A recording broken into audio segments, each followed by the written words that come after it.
다양한 분야의 과학 이슈를 과학 기자의 시각으로 집중 분석하는 사이언스 취재파의 시간입니다. 네, 오늘은 양회영 기자와 함께합니다. 어서 오세요. 네, 안녕하세요. 네, 오늘은 알츠하이머 치매와 관련된 이야기 나눠본다고요? 네, 그렇습니다. 발병 원인은 물론 치료법까지 사실 명확하게 알려지지 않아서 가장 두려운 네. 질병 중에 하나로 알려진 게 바로 치매죠. 네. 그런데 국내 연구진이 그동안 알려지지 않았던 알츠하이머 치매의 새로운 원인을 밝혀냈다고 해서 제가 현장에 다녀왔습니다. 예. 먼저 영상부터 보고 자세한 이야기 나눠보겠습니다. 치매의 70% 이상을 차지하는 알츠하이머. 알츠하이머 치매 환자의 뇌에서는 베타 아밀로이드라는 독성 물질이 많이 발견됩니다. 이 독성 물질은 뇌 신경세포를 파괴해 치매 주요 원인으로 알려졌습니다. 지난해 6월 뇌 속 독성 물질을 직접 제거하는 치료제가 미 FDA 승인을 처음으로 받았지만 효과도 적고 부작용도 있습니다. 다른 치매 치료제 역시 임상시험에서 치매 증상을 호전시키지 못해 치료제 개발은 제자리 걸음 상태입니다. 그런데 국내 연구진이 알츠하이머 치매의 새로운 원인을 찾아냈습니다. 간에서 암모니아를 해독하는 역할을 하는 요소회로가 뇌에도 있다는 것을 처음 밝혀낸 겁니다. 요소회로는 뇌 속 비신경세포인 별세포에서 발견됐는데 이 요소회로가 활성화되면 알츠하이머 치매 증상이 더 악화한다는 사실을 발견했습니다. 일시적으로 활성화됐다가 회복을 하면 문제가 없는데 반응성 별세포가 암모니아 를 요소 회로로 만들기 위해서 계속적인 활성화가 유지되게 되다 보면 그게 이제 주변에 있는 많은 세포회들에게도 독성으로 작용하게 되고. 연구진은 또 별세포의 요소 회로를 활성화하는 여러 효소 중 ODC1을 억제하면 암모니아 해독 과정은 유지하면서도 치매를 일으키는 물질 생성이 줄어든다고 설명했습니다. 특히 이 효소를 억제한 치매 생쥐가 기억력을 회복하는 것도 동물 실험으로 확인했다고 덧붙였습니다. 새로운 치매 치료제 개발 가능성이 열린 셈입니다. 현재는 그 아밀로이드를 직접적으로 없애는 어프로치를 하고 있으나 저희가 새로 개발한 ODC1을 타겟으로 하게 되면은 자연스럽게 환경을 좋게 만들면서 또 아밀로이드 베타도 줄일 수 있는 여러 가지 좋은 점을 가지고 있기 때문에 연구진은 이번 연구 결과를 바탕으로 요소회로 효소를 억제하는 새로운 치료제 개발을 위한 후속 연구를 이어간다는 계획입니다. 국내에서 한 해 들어가는 치매 관리 비용은 16조 5천억 원으로 오는 2040년에는 60조 1천억 원까지 늘어날 전망입니다. 새로운 치매 치료제 개발로 치매 정복에 한 걸음 다가설 수 있을 것으로 기대됩니다. YTN 사이언스 양회영입니다. 네, 양효영 기자가 직접 취재한 리포트를 보고 왔는데 알츠하이머 치매 치료에 새로운 전기가 마련될 수도 있겠다라는 기대감이 드는데요. 네. 자, 그동안은 뇌 속의 독성 물질 때문에 그 알츠하이머 치매가 발생한다고 알려졌었죠. 네, 그렇습니다. 말씀하신 게 베타 아밀로이드라는 물질입니다. 이 물질은 단백질인데 알츠하이머 치매를 일으키는 것으로 알려졌습니다. 예. 이게 어떻게 알려진 거냐면 알츠하이머 치매 환자의 뇌 속을 우선 살펴봤습니다. 베타 아밀로이드라는 특정 독성 단백질이 과도하게 많은 것을 확인했고 또 이 물질이 뇌 신경세포에 엉겨붙어 쌓이면서 치매 증상을 일으키는 것으로 확인이 된 건데요. 네. 그래서 많은 뇌과학자들이 오랫동안 베타 아밀로이드의 분비를 줄이거나 혹은 쌓여있는 베타 아밀로이드를 제거하는 방향으로 연구를 해가서 치매 치료제도 이 방향으로 연구가 되었습니다. 네. 그래서 그중 하나가 지난해 6월 미 FDA 승인을 최초로 받은 아두헬름이라는 치료제입니다. 예. 하지만 이 치료제는 최근 임상 3상에서 결국 효능을 명확하게 입증하지 못해서 유럽 허가 신청을 자진 취하했는데요. 또 글로벌 제약사인 로슈도 이 알츠하이머 치료제 크레네주밥이라는 걸 개발을 했는데 이 역시 베타 아밀로이드를 타겟으로 하고 있습니다. 하지만 이 치료제도 임상 3상을 결국 실패한 것으로 알려졌습니다. 네. 이들 치료제가 임상에서 베타 아밀로이드를 없애는 효과는 냈습니다. 문제는 중요한 인지 기능이 결국엔 돌아오지 않아서 중증 치매가 지속되면서 효과가 없는 게 확인이 된 건데요. 결국 이 업계에서는 베타 아밀로이드가 알츠하이머 치레의 근본적인 원인이 아닌 것은 아니냐 이런 이야기가 나올 정도이거든요. 네. 네. 이 베타 아밀로이드가 결정적인 치매 원인 물질이 아니라면 또 다른 원인 후보 물질이 또 있을까요? 네, 이 치매가 사실 특히 알츠하이머 치매의 경우에는 기억력 감퇴라는 아주 주요 네. 증상이 있죠. 뭐 예. 집에 가는 길을 잃어버린다거나 전화번호를 잃어버린다거나 이런 것들이요.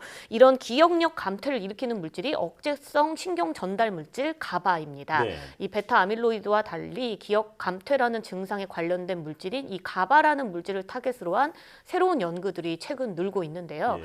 특히 국내 연구진들이 이 분야에서 굉장히 이제 선도적인 연구를 네. 내고 있고요. IBS 인지 및 사회성 연구단의 이찬준 단장은 2014년에 가바가 알츠하이머 환자의 기억 상실의 원인이 된다는 점을 세계 최초로 밝혀내기도 했습니다. 이 단장은 이 기억 장애가 불규칙하게 일어난다는 것에 착안을 해서 신경세포가 아닌 뇌 속 비신경세포인 반응성 별세포에 주목을 하고 연구를 시작했다고 합니다. 네. 이 반응성 별세포는 기억을 담당하는 해마에서 도파민을 없애는 효소를 작용시키고 그래서 이 억제성 신경 물질인 가바를 대량으로 만들어내는 걸 확인했는데 이때 가바가 신경세포와 결합을 하게 되면 신경 신호 전달을 방해해서 기억 장애를 일으켰다는 겁니다. 그러니까 이 베타 아밀로이드에 의해서 뇌세포가 죽는 게 문제가 되는 게 아니라 가바라는 신경 전달 물질이 머릿속에 지우개 역할을 한다는 것을 밝혀냈던 거죠. 하지만 이 반응성 별세포가 억제성 신경 전달 물질인 가바를 어떻게 대량으로 만들어내는지 이 메커니즘은 그동안 밝혀내지 못하고 있었습니다. 예.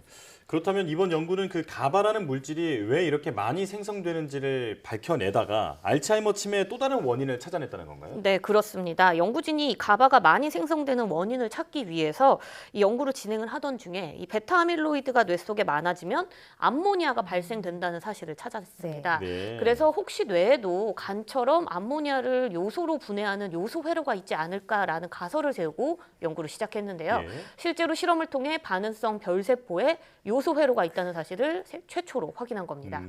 이 뇌 속 요소 회로는 평소에는 비활성화 상태로 있다가 암모니아가 생기면 잠깐씩만 활성화되고 다시 비활성화 상태로 원래 돌아가야 되는데 치매 환자의 경우에는 이 뇌 속 요소 회로가 항상 활성화 상태를 유지하고 있었던 겁니다. 네. 예. 그래서 이렇게 활성화된 요소 회로는 가바 생성을 유도하고 있었고 그 가바 생성이 많아지면 결국 알츠하이머 치매가 촉진시키고 악화되는 거였죠. 예. 이 연구진의 자세한 설명을 들어보겠습니다. 일단은 뇌에서 요소 회로가 있다는 것이 놀라웠는데요. 일시적으로 활성화됐다가 회복을 하면 문제가 없는데 반응성 별세포가 암모니아 를 요소 회로로 만들기 위해서 계속적인 활성화가 유지되게 되다 보면 그게 이제 주변에 있는 많은 세포회들에게도 독성으로 작용하게 되고 그 과정의 결과로 이제 가바도 만들어지게 되고 그렇게 되는 것이죠. 네. 네, 방금 말씀하신 것처럼 정말 뇌 속에 요소 회로가 있는 게 굉장히 놀라운데요. 네. 이 뇌 속 요소 회로 활성화가 치매를 촉진시킨다는 사실은 어떻게 확인했습니까? 네, 연구진은 이와 관련된 실험을 또 진행을 했습니다. 특히 이 요소 회로를 이루는 여러 가지 효소 중에 하나인 ODC1이라는 효소에 집중을 했는데요. 예. 이 ODC1은 요소 회로 순환 과정에서 가바 생성을 늘리는 데 역할을 하는 효소였습니다. 그래서 이 ODC1을 억제를 했더니 가바 생성이 감소하는 것은 물론이고 동물 실험에서 치매쥐의 기억력을 회복하는 데에도 확인을 했는데요. 예. 원래 뭐 쥐가 어두운 곳을 좋아하는 특성을 가지고 있는데 예. 그걸 이용을 해서 어두운 곳에 들어가면 전기 충격을 줘서 우선 공포 기억을 심어서 실험을 시작했다고 합니다. 네. 이 먼저 실험에 대한 연구진의 설명 먼저 들어보겠습니다. 쥐들은 원래 어두운 곳을 좋아하는데 밝은 곳에 있다가 문이 열리면서 어두운 곳으로 들어가게 됩니다. 이때 쥐들한테 전기 자극을 주게 되어서 쥐들한테 안 좋은 기억을 심어주는데요. 이때 저희는 ODC1을 억제함에 따라서 쥐들이 다음에는 그 안 좋은 기억을 기억하고 있다가 쥐 방에 안 들어가게 되는 그거를 측정을 했고요. 네, 지금 보시는 게 치매쥐 실험 영상입니다. 이 왼쪽에 보이는 쥐가 치매쥐인데 어두운 곳에 대한 이 공포 기억을 잊어버렸기 때문에 지금 보시면 조금 있다가 그냥 들어가는 걸 볼 수 있습니다. 하지만 오른쪽에 있는 ODC1을 억제한 치매쥐는요. 공포 기억을 잊지 않았기 때문에 어두운 곳에 들어가지 않는 걸 볼 수 있는데요. 즉 ODC1을 억제하면 치매 증상 중 하나인 기억력이 회복될 수 있다는 걸 실험으로 입증한 겁니다. 사실 지금까지 치매는 진행을 늦추는 것 정도만 기대할 수 있었는데 기억력 회복까지 가능하다고 하니까 정말 놀라운데요. 네. 자, 그동안 대부분 치매 치료제가 개발에 실패하지 않았습니까? 이 ODC1을 타겟으로 한 치료제는 성공할 수 있을까요?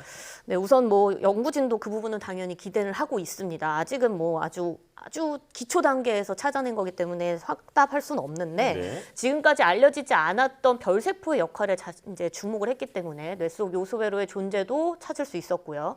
이 요소 회로를 활성화시키는 ODC1이라는 효소도 찾아낸 건데요. 예. 특히 이 ODC1을 억제하면 요소 회로의 순기능, 그러니까 뇌 속에 암모니아가 생기는 거는 제거하는 기능을 유지하면서 가바 생성만 줄여서 치매 증상을 완화시킨다는 사실을 확인을 한 겁니다. 하지만 이 ODC1 억제를 위해서 시중에 나와 있는 특정 ODC1 억제제를 실험에 사용을 해봤더니 쥐실험에 직접 투여할 수 없을 정도로 고용량을 사용해야만 가바 생성 감소를 확인할 수 있었고 또 부작용도 굉장히 심하게 나타났다고 해요. 그래서 연구진은 이 ODC1을 억제해야 되는 사실 자체는 뭐 확인이 된 거니까 네. 새로운 억제제를 찾아내서 알츠하이머 모델에서 전임상 시험을 진행할 예정이라고 밝혔는데요. 이창준 단장의 설명 직접 들어보겠습니다. 자연적으로 세포 안에서 충분히 일어나는 일이기 때문에 현재 지금 실패를 거듭하고 있는 치료제들이 가지고 있는 인위적인 방법을 초월해서 자연스러운 방법으로 아밀로이드 플렉을 줄이면서 환경을 좋게 하는 이런 ODC1을 타겟하는 하면서 가지고 있는 장점을 살리면은 훨씬 더 훌륭한 좋은 치료제가 개발될 것이라고 기대하고 있습니다. 네, 현재 우리나라 65세 노인의 10명 중 1명꼴로 치매를 앓고 있다고 합니다. 굉장히 많죠. 치매가 아직 완벽한 치료제가 없는 만큼 세계 치매 치료제 시장이 굉장히 앞으로 커질 것으로 보이는데요. 네. 앞서 이야기했듯이 지금까지 나온 치매 치료제가 아직 임상에서 이렇다 할 효과를 보이지 못하고 있는 상황에서 이번에 찾아낸 새로운 치매 원인이 치료제 개발의 새로운 돌파구가 될 수 있길 기대해 보겠습니다. 네. 네, 말씀하신 것처럼 뇌 속 요소 회로와 또 ODC1 이 같은 발견이 가까운 미래에 치매를 치료할 수 있는 해결책이 되었으면 좋겠습니다. 오늘 말씀 잘 들었습니다. 고맙습니다.